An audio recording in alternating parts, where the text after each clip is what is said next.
Guys, good morning. Another day, another bangga na naman mga kabirds. Dumadami na yung kamote sa Pilipinas. Hindi ko alam kung bakit nauuso ngayon yung gustong gusto nung ibang rider na babanggain yung likuran mo, PUP-in yung mga plaka mo. Samantalang yung ibang mga rider, sigurado naman mga professional license sila.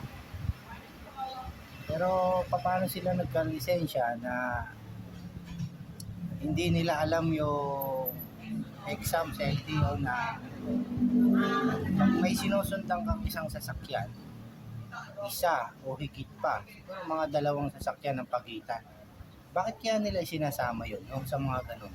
At bakit nila ipinapaintindi sa mga rider yung ganong pagsusulit o sitwasyon sa kalsada? Ibig sabihin, nangyayari talaga madalas, no?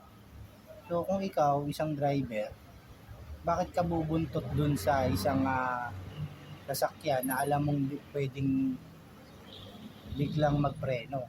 So ang mangyayari nun, babangga ka talaga sa kanya.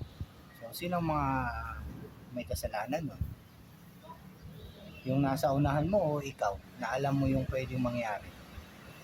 Di ba? Simple lang, di ba?